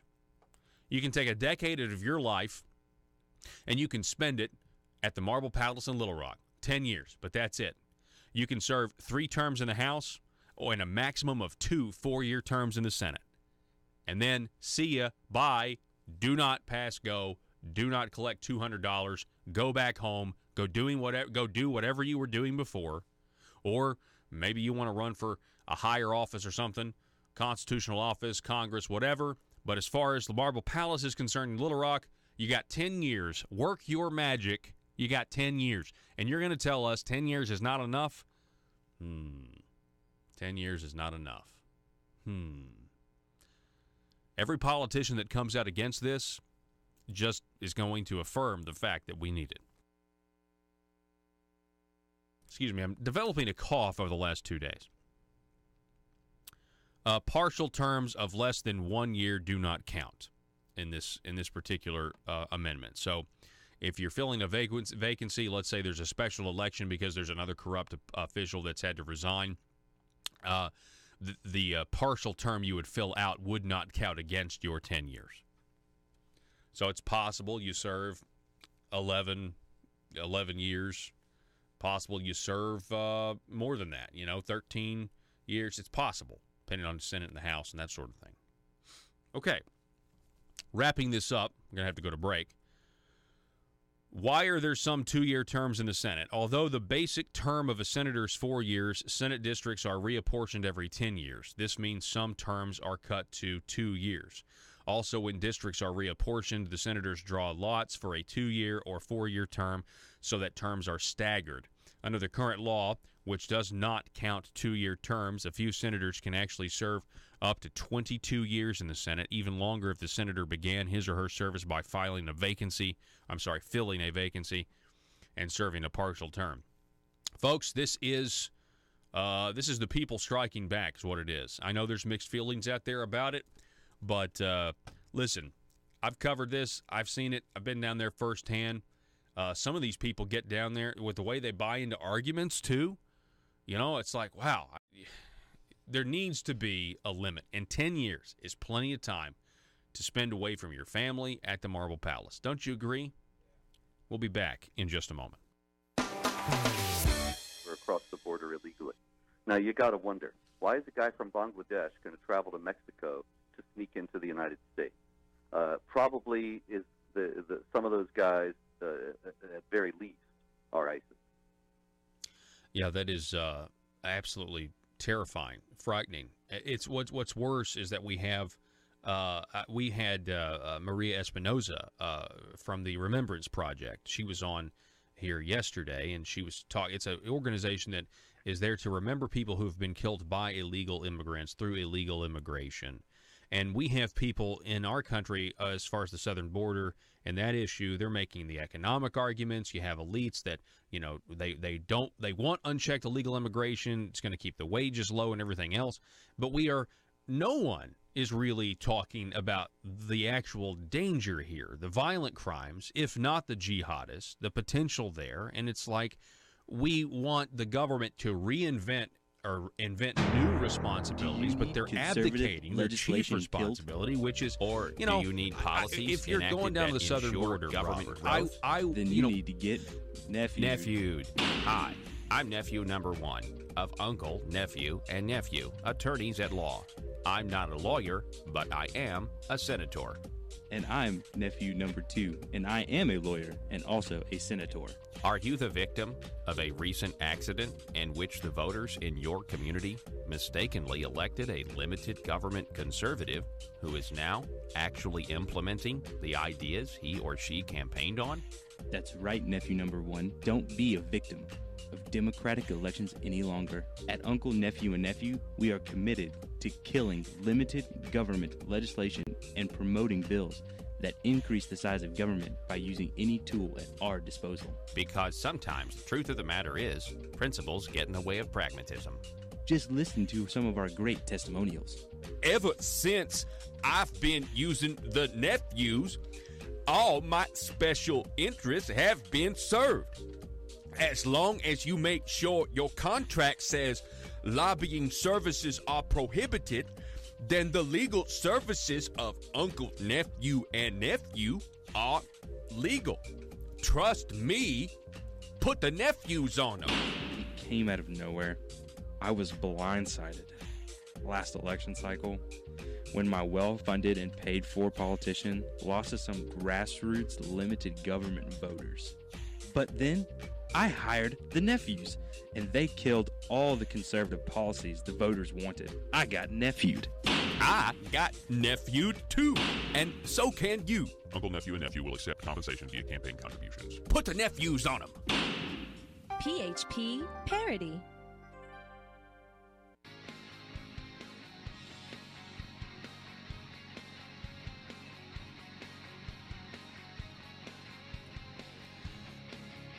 The intersection of conservative ideas and reality. Conduit News Radio with Paul Harrell.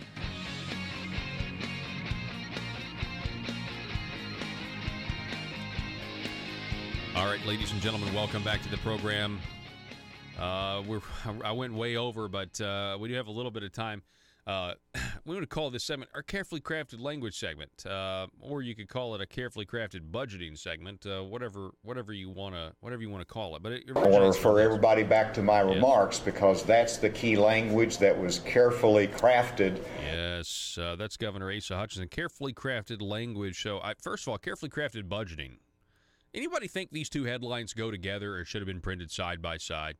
This one from August 6th. The state's Medicaid spending falls off. $22 million drop, first in officials' memory. Now, keep in mind, if you go back and listen to old articles, the drop is a drop from an increase. At least that's what they were reporting in old articles. They were saying, it's going to grow. It was supposed to grow, 8%, but it's only going to grow 5%. So we've saved $22 million. But match these two headlines together. The state's Medicaid spending falls off $22 million from traditional Medicaid. And then a couple of days earlier, on July 28th, look at this headline, Joe. Arkansas's governor offering $22 million to get federal road aid. That's interesting. Can you imagine if these had been printed in the same paper on the same day?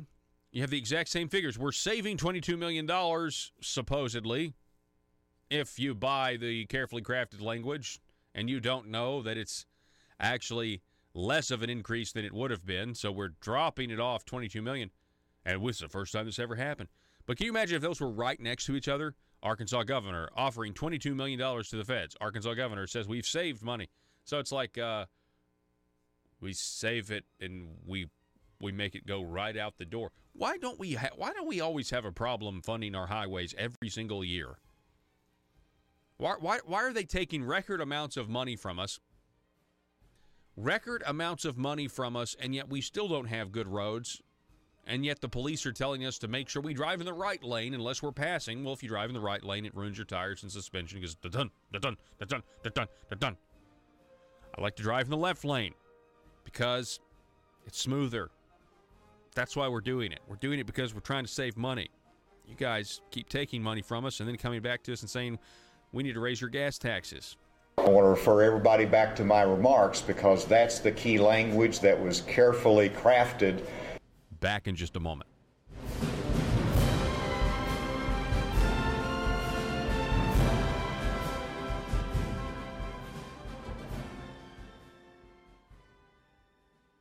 Is some of those guys at very least are ISIS.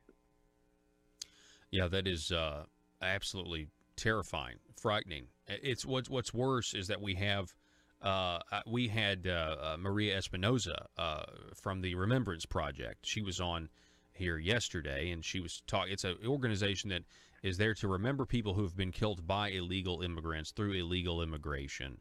And we have people in our country, as far as the southern border and that issue, they're making the economic arguments. You have elites that, they want unchecked illegal immigration. It's going to keep the wages low and everything else. But no one is really talking about the actual danger here, the violent crimes, if not the jihadists, the potential there. And it's like we want the government to reinvent or invent new responsibilities, but they're abdicating their chief responsibility, which is, if you're going down to the southern border, Robert, we've posted signs saying, maybe you don't take the southern route along the U.S. side. Maybe you take the northern route because we can't guarantee your safety. I mean, that is embarrassing that we, in our own country, we can't say, you're going to be safe within the borders of this country. That's right. And it's an abdication of responsibility, as you say, on a massive scale, that combined with the abdication of responsibility to know the enemy, which is the first step toward defeating him, that has been committed by the Obama administration and is still going on in terms of the jihad threat, it spells disaster in the future, and this has got to be changed. To his credit, the president keeps insisting. And I really hope. So are you optimistic? Do you think that President Donald Trump, it seems like we've come a long way. I can't remember if it was John Brennan or James Clapper in congressional testimony. He was asked, I believe, about the Muslim Brotherhood or one of these radical organizations, and he was apologizing for them. He was saying that they're not terrorists. Do you remember that? Yeah, that was Clapper. Yeah. Okay, Clapper. He said that the Muslim Brotherhood, which is the Brotherhood of Muslims. I mean, I know it sounds absurd. I'm saying the obvious, but it's not obvious because Clapper said the Muslim Brotherhood is a largely secular organization.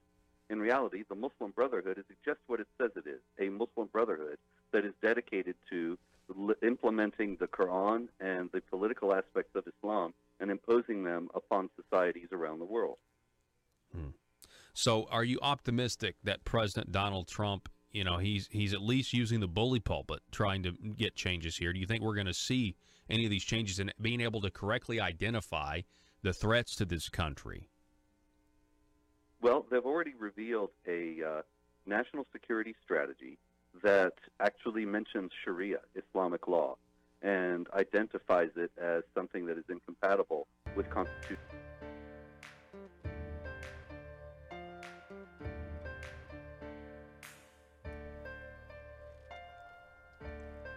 Bringing you your daily dose of truth. It's Conduit News Radio with Paul Harrell.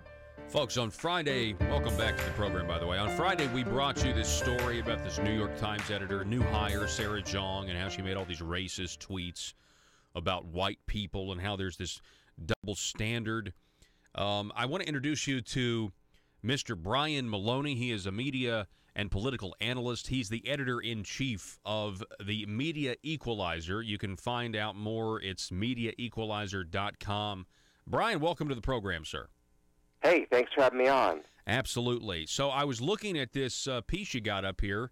Megan Barth over at MediaEqualizer.com headline, The New York Times doubles down on their hiring of an unapologetic anti-white racist. This is a fascinating double standard that we're seeing on display, isn't it?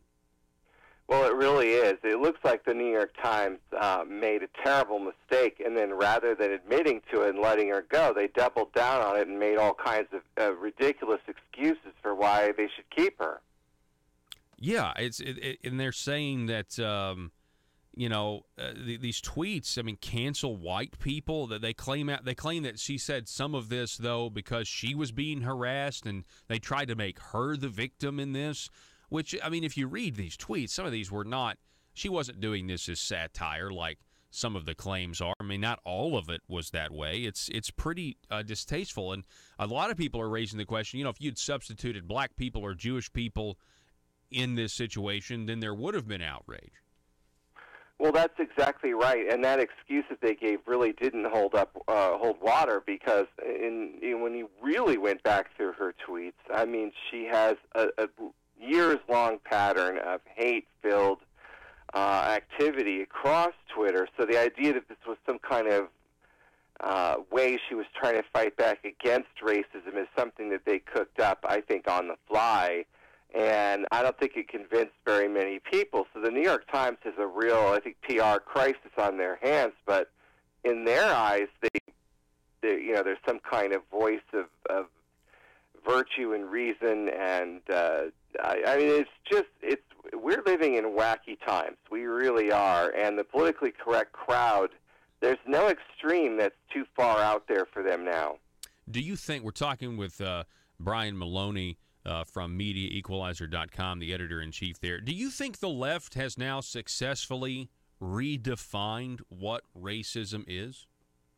Well, they're trying to do that. That's certainly the case here. And, I mean, it's very interesting when you look at this woman's background. This is clearly an affirmative action hire, and that the New York Times is trying to say, well, we believe in diversity, and we've got we're bringing on voices of whatever, but what kind of oppression has she ever experienced in her life as an Asian American? I mean, that's a very important question to ask compared to someone that is, say, African American or a group that might have experienced something significant. And it's just I don't know why the New York Times brought this upon themselves. They say they checked into her background. They say they had looked at all these tweets and talked to her about them. I suspect they hadn't, and I think they made it all up after the fact to try to, pull themselves out of a ridiculous situation. But it didn't work. Yeah, and then I was reading here, Miss Barth, on your website here. The New York Times can hire and fire whomever they would like. But do you believe they would have hired any journalist whose past tweets were aimed at black men or black people? One would hope not, and highly doubtful. Yet the New York Times apologizes not to their white readers for their lack of journalistic integrity and promised impartiality, but to their newest employee for her Asian female suffrage from 2 random tweets. John conveniently labels her racist tweets as satire, and the New York Times simply says they don't condone it. Who would?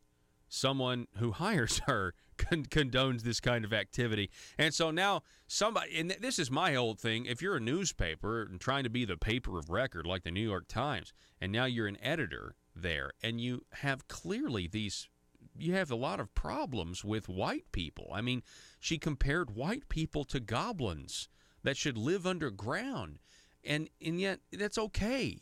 I guess I'm worried, Brian. I'm worried for what the left is going to do. We were just talking about last hour how Candace Owens and her boss from Turning Point USA were run out of a coffee shop in Philadelphia for and you've got Maxine Waters telling people to do this, to have this mob-like mentality, and then it's okay to be racist against white people, and then you have people say you can't be racist against white people. It's impossible, and I'm just really worried about it. Well, and that's the point that you just made there that's the most important. That's what the left is trying to do. They're trying to redefine racism on their own terms, and that's what the left always does. And so they're saying, well, you can't be racist against a white person, which is just lunacy. I mean, racism is racism. If you're excluding any group based on skin color, whatever, ethnic background, it's racism. So to try to change that definition to suit modern-day political correctness, all this is coming from the lunatics on the college campuses out there. And, they keep pushing the goalposts into, it's just nonstop. We're being hit with a barrage of this, and then we're being told that all of these ideas are so popular that they're going to sweep the Democrats into power in November with this blue wave because everyone's so happy about this world that they're creating, which is just wacko. Mm-hmm. Yeah, no, it really is. I've heard somebody say that the reason Donald Trump won is because the left was lecturing people about pronouns, and the right was saying, hey, we need to have a better economy. We're talking with Brian Maloney, editor-in-chief of MediaEqualizer.com. So, Brian, tell us about your website. Tell us about Media Equalizer. What made you want to start this endeavor? So the Media Equalizer is part of our group that we formed about 1.5 years ago that was in response to a lot of conservatives being run off the airwaves on television and radio, especially what was going on at Fox News. We have a group on Facebook, not that we're thrilled about what's going on Facebook these days, but we have a very large group there with 111,000 members. It's called Stop the Scalpings. And it has a funny name, but that's what it's called, Stop the Scalpings, if you search for that one word on Facebook. And we'd love to have your listeners join our group of activists there because we are really fighting back against political correctness there. I think that's really good. Okay, so the Facebook page, Stop the Scalpings, it's MediaEqualizer.com, and you can check out their stories. I mean, you got this one on Sarah Jong, but also this one I'm reading, Sarah Sanders literally makes Jim Acosta leave White House briefing. I'm tired of this. Some interesting stuff and good places to get information about what's going on. In light of what's going on with the censoring, what do you think? And we talked about this at the beginning of the show today. What do you think about censoring speech? I mean, I was reading over at Breitbart a piece about, you know, how whether you are a fan of InfoWars or not a fan of InfoWars or whatever, it especially me in the media, I'm thinking, well, okay, am I next? It kind of makes the hair stand up on the back of my neck, thinking we're going to start limiting speech because we can't compete in the arena of ideas. And if somebody's had some success and there's a lot of people that listen to something, we want to shut them down. We want to silence them, just like the left does when they burn Berkeley down because they don't like a conservative speaker coming to campus. Well, that's exactly right. And what we've done in this country, foolishly, is that we've allowed a handful of billionaires to control and regulate speech based on the political standards inside Silicon Valley, you know, which is in the San Francisco Bay Area, which is the most liberal place in the country. So we were foolish to sit back and allow this to happen. And I find that a lot of people in America, even many conservatives, still don't realize that Silicon Valley is the greatest enemy that we face other than the government of China. Silicon Valley is our enemy, and it's out to hurt us. It's out to wipe us off the face of the earth. And, I mean, it is out to take away our websites and our Twitter and Facebook accounts and keep us from being able to have advertisers or to raise money for a political cause. You know, it is out there to simply wipe us out of existence. And they're doing a darn good job of it. Yeah, you mean conservatives, right? In a conservative point of view. Absolutely. Yeah, to wipe conservatives off the face of the earth. So I think that is what we face today. And you're right when you say that you're next. Any of us are next. You know, they are basically now controlling the Internet, which is not what the Internet was supposed to be about. It was not supposed to be controlled by Google and Amazon and Netflix and Apple and Facebook. And that's really who is running the show now. And they're determining what we see and what we think and what we do. And we have a fight on our hands. I would agree, and I know you got to go here in a minute, but just kind of building on that, I think there are a few stories that pop up every now and then that kind of, you know, expose the Wizard of Oz, so to speak, behind the curtain. And I think one of those stories was over the weekend where Angela Merkel now, because if you Google leader of the free world, Angela Merkel's name comes up. And I'm thinking, my goodness, they have such contempt for this, you know, this man, Donald Trump, who is clearly anti-status quo. I mean, he clearly is shaking things up so much that there's somebody who is, you know, figuring out a way to they're so upset that they change the search results for leader of the free world. I mean, that's crazy. Well, it is. And the bottom line is it's Trump himself who needs to start breaking up these Silicon Valley monopolies. This is like the railroad robber barons all over again. And companies like Amazon and Google and others need to be broken up as trusts. I mean, and the government has the right and the power to do that, and they should do that here. And I'm not a big government guy by any means, but this is a perfectly legitimate use of antitrust powers that are afforded to the federal government. Yeah, I've certainly heard that one before, antitrust laws. That's interesting. Brian Maloney, I appreciate it, sir. I know you've got another interview to get to, editor-in-chief of MediaEqualizer.com. We're going to make a separate YouTube video of this interview, get it out to everybody. And what was the Facebook group again? Sure, it's called Stop the Scalpings. One word, Stop the Scalpings. Just search for that. We'd love to have you there, and we're up to all kinds of great things there, so hope to see you. All righty, Brian Maloney, appreciate it. Great to meet you, sir. Thank you so much. Have a great day. You. Folks, we're going to take a break. You're listening to Conduit News Radio, and we'll be back in just a moment. If you believe the Second Amendment protects your right to defend your home with a firearm, where do you turn if the government confiscates your gun?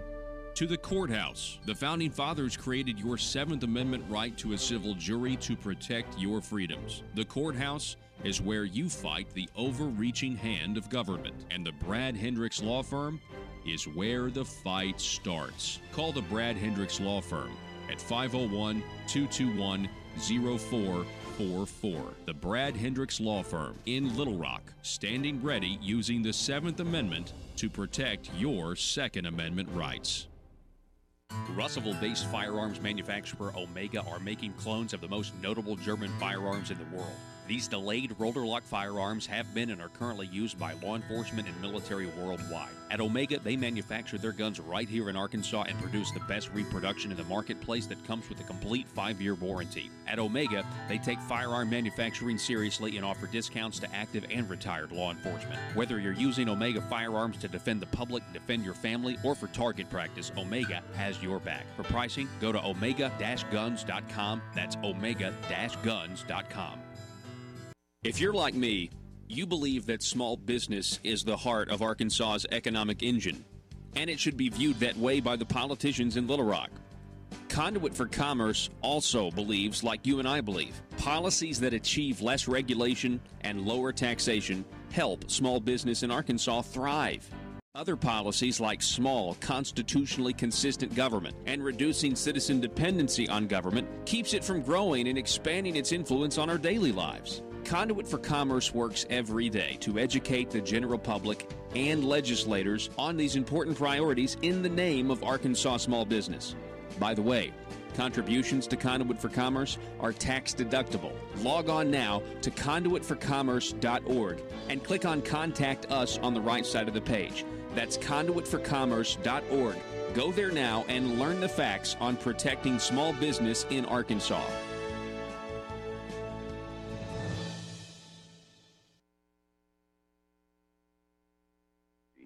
That actually mentions Sharia, Islamic law, and identifies it as something that is incompatible with constitutional principles. That's extraordinary, and I applaud the president for that, because Sharia does deny the freedom of speech, the freedom of conscience, the equality of rights of women, the equality of rights of non-Muslims with Muslims, and so that needs to be recognized, and it has never been before. As a matter of fact, the Obama administration actively supported Sharia state. And it was a very welcome thing to see, but it's essentially just a statement so far. It needs to be implemented. Robert Spencer, the director of Jihad Watch. It's jihadwatch.org and the new book, The History of Jihad from Muhammad to ISIS. Robert, I appreciate you coming on the program. It's great to meet you. Pleasure. Thank you. Call me anytime. All right. Yes, sir. Thank you so much. Folks, this is Conduit News Radio. We're going to take Order. In the name of public safety, order. This meeting of the Arkansas State Licensing Board governing state licensing boards is called to order in the name of public safety. What's on the agenda for the day? We have before us today, per our summons, a representative from the Arkansas State Licensing Board governing cosmetology, cosmetologist, and all things hair care and beauty. Right. Of course, I remember this. In the name of public safety, ma'am, please state your name for the record, and thank you for appearing before us today. Yes, my name is Cosmo Glamour Gazette, and I'm here in response to a letter our state board received claiming we're in violation of the Arkansas State Licensing Board governing state licensing boards. In the letter, you claim that our licensing board is in violation of your rules and regulations because we have failed to, quote, pay tribute, end quote, and therefore have not been granted a license by the Arkansas State Licensing Board governing licensing boards to, quote, shake down the Arkansans who have an interest in cosmetology, end quote. In the name of public safety, order. Yes, Miss Gazette, we sent you that letter because you have not obtained our approval in the form of a license from our board to distribute licenses to the professional class your board strives to protect. In the name of public safety, of course. Of course. So, in the name of public safety, and just so we can get this for the record, you do admit and agree with our board, the Arkansas State Licensing Board governing state licensing boards, that you have not obtained a license, thereby revealing your board of cosmetology to be operating outside our rules, regulations, and authority? Well, sir, I'm not sure our board agrees that we need a license from your board to continue to shake down, to look out for the public safety of Arkansans. In the name of public safety. In the name of public safety. Well, it seems we are at a bit of an impasse if we are not in agreement that your board owes us tribute. Sir, maybe we could ask and see if there's a bureaucrat in the house. Ah, yes. Yes, that would shed some light on things. A bureaucrat. Yeah, in the name of public safety, is there a bureaucrat in the House? We need someone to resuscitate and confirm our authority as the Arkansas State Licensing Board, governing state licensing boards. Here. Ah, yes. Oh, good. Come to the end of the table in the name of public safety and state your name for the record, please. Yes, I am Despot Ringleader, the head of the Bureau governing all state bureaus, and it is my testimony the Arkansas State Licensing Board governing state licensing boards does have the authority to demand tribute in this situation and will provide in exchange a license to say they can continue to operate in the name of public safety. It's hard to argue when the public safety is put at risk. Very well. We will consider Mrs. Ringleader's testimony as truth, and we will pay tribute in the name of public safety, of course. In the name of public safety. In the name of public safety. The declaration will be a triumph. I tell you, a triumph. If I was ever sure of anything, I'm sure of that. A triumph. And if it isn't, we've still got 4 days left to think of something else.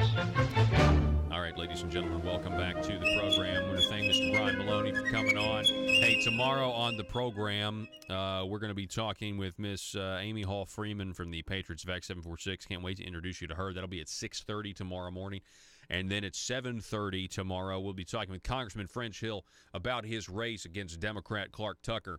On that, there's an organization called the Foundation for Accountability and Civic Trust. They have filed a complaint with the IRS against State Representative Clark Tucker. The nonpartisan ethics watchdog group, the Foundation for Accountability and Civic Trust, this is from their website, filed a complaint today. This was back on August the 2nd, with the Internal Revenue Service against Arkansas State Representative Clark Tucker for improperly using a private foundation, of which he is the sole trustee, to improperly enrich himself and support his alma mater, Harvard University.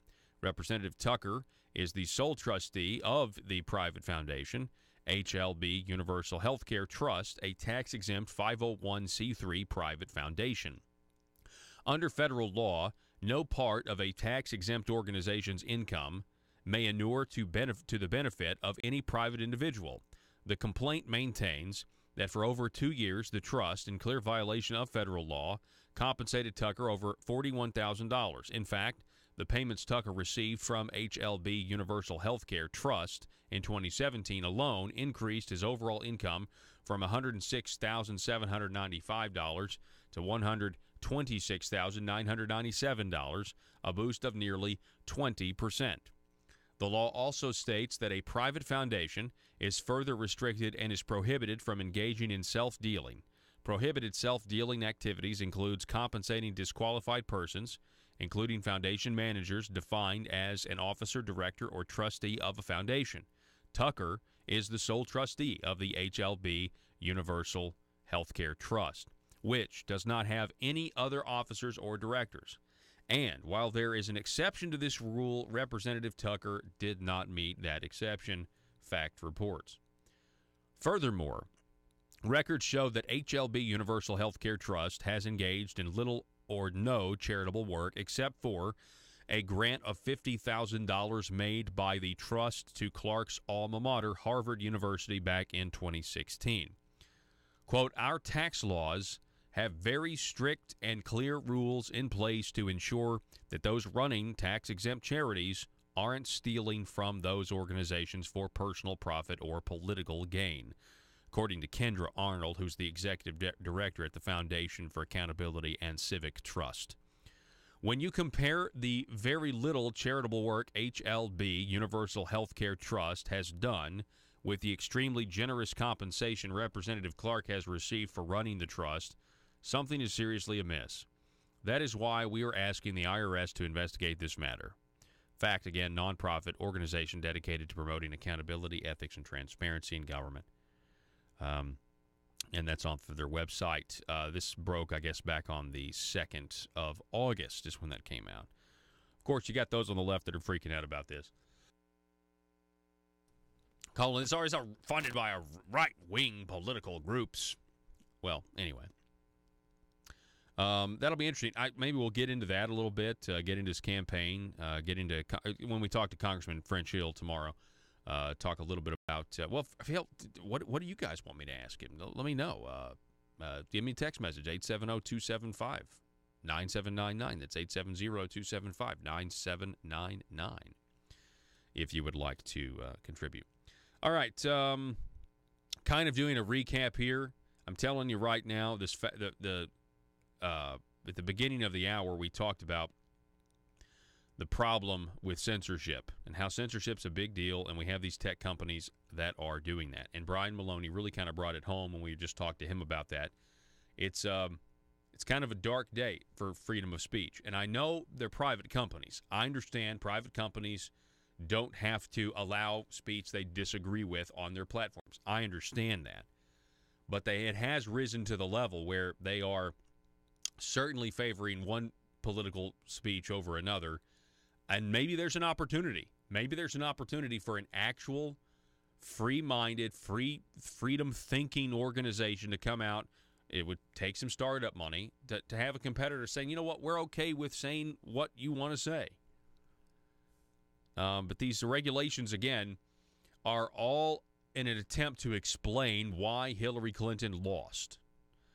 So, again, if you haven't seen the documentary, Get Me Roger Stone, you can watch it.